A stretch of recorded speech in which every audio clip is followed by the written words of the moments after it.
So, in order for a sewing machine to work properly, it must have two distinct threads set up the right way on the sewing machine. So first there's the top thread, which I just showed you in the last video how to thread.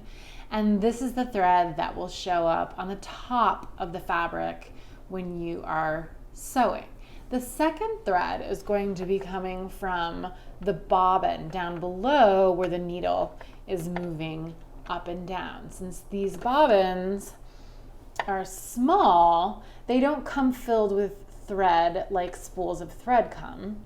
You actually have to manually fill them up with the thread color you would like to use. And then this is the thread that shows up on the bottom side of the fabric you're sewing on. And it can be the same or a different color from the top thread color. It just depends on what you're sewing. Just to explain that a little bit more, for instance, if the project you're sewing is composed of 2 or more fabrics, for example, a bag that has a different color for the lining, it can be really handy to have one thread color match the color of the top fabric, the outside of the bag, and then one color of thread in the bobbin that matches the bottom or the lining fabric. So now I'm going to show you how to fill up a bobbin with thread. All home sewing machines have the ability to do this, and it will look similar to what I'm about to demonstrate. Okay, so unfortunately you have to unthread the sewing machine, which is sort of a drag, and then put it back on the spool pin. Now you're going to take the empty bobbin, which I have here. I have a plastic one here. I'll show you, and they fall on the ground all the time. I'll show you here. I have a metal bobbin, and we're going to take the empty bobbin and put it on top of the bobbin winder, which is here.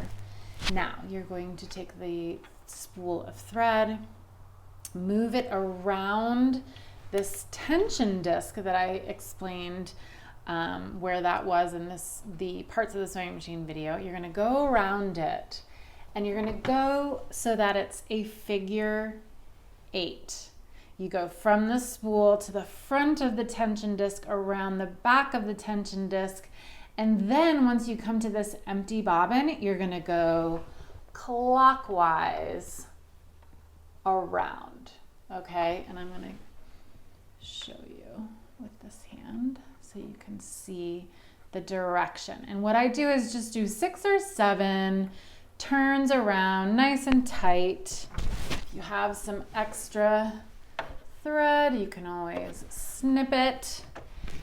And then you have to push the bobbin winder. Let me do it with this hand.